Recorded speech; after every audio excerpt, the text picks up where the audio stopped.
This time around, Persona 5 Tactica for the PlayStation 4, PlayStation 5, Xbox One, Xbox Series X and S, Nintendo Switch, and PC. Like the other spin-offs, this follows the events of Persona 5's story directly, with the Phantom Thieves discovering themselves pulled into an alternate universe where they have a chibi stylization and mostly dialogue encounters treated as if this was a visual novel.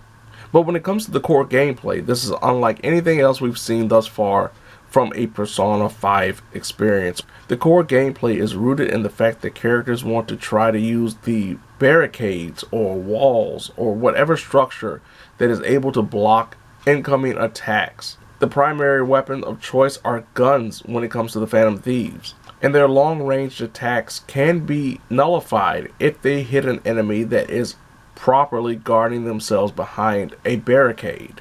But the same can be said for the Phantom Thieves, as enemies can hit barricades and miss shots completely if the player has placed their characters in a strategic position that is advantageous to them. Melee attacks will knock an opponent backward, and depending on the angle, it may knock them out of cover.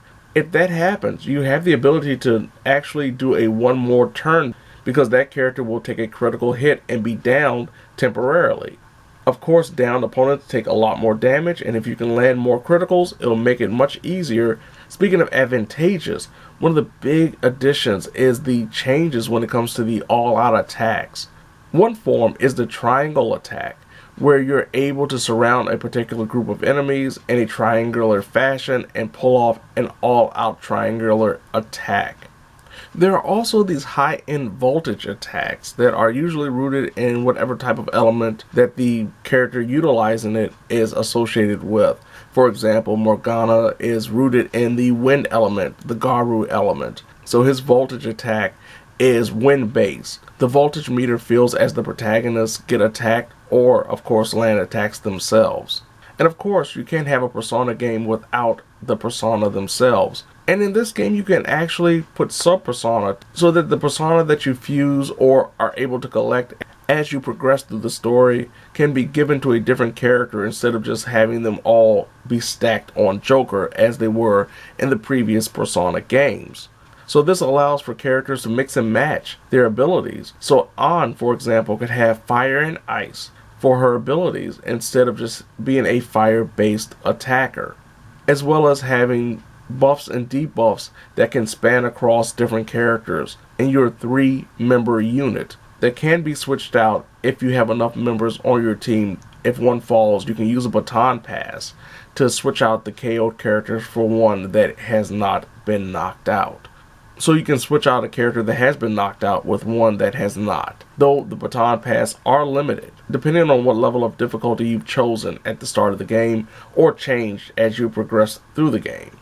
It also must be noted that this game doesn't have any elemental effects when it comes to enemies, but does have elemental status properties. Electric attacks can actually stun enemies instead of causing elemental damage due to electrical weakness. Ice can freeze. Wind can actually knock a character backward, which could be good for moving them away from a barrier. And fire can inflict long-term burn. While it is a little disappointing that there are no elemental weaknesses associated with particular enemies, it does make it more player-friendly, as you don't have to worry about learning the elemental weakness of every enemy. One of the more enjoyable aspects about the gameplay is the stage criteria for completion. There are optional objectives for each mission that you take part in. These 3 check boxes that need to be ticked off if you want to get the maximum out of every successful mission usually involves all of the protagonists not getting KO'd or ending the fight in a certain number of turns, like 7 turns. Sometimes it can be a little bit more difficult depending on the stage, so players will have to either go back and save scum or just have to accept the fact that they won't get a perfect stage completion. There are, of course, skill points that can be acquired as you level up your characters and level up the Phantom Thieves as a whole. These skill points are able to be spent across each character. They have their own individualized skill point amounts, so they can upgrade their own personal skill trees. And these skill trees not only allow for general additions to their character, like replenishing SP with every turn, but also specialized abilities or increases of certain abilities depending on what their persona is. From a narrative perspective, the game doesn't necessarily rock the boat. Of course, the Phantom Thieves are pulled into an alternate universe where they have to confront corrupted adults, who of course have their own reasons for being the way they are and want to take advantage of their powers. This also leads to the introduction of certain characters, including a politician that has gone missing at the start of the story, and a new playable character in Irina, who is the leader of a rebel corps that are trying to take down all of these would-be conquerors in this alternate universe. As expected, the game is technically crisp, has a great soundtrack, haven't had any technical real issues like slowdowns or hard crashes or the like.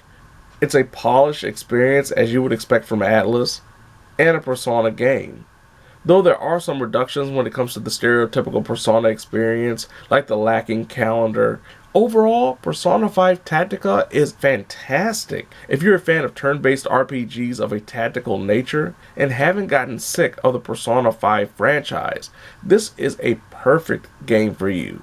And even if you're not a fan of the Persona games or Persona 5 in general, the gameplay can make a lot of people forget why they don't like Persona.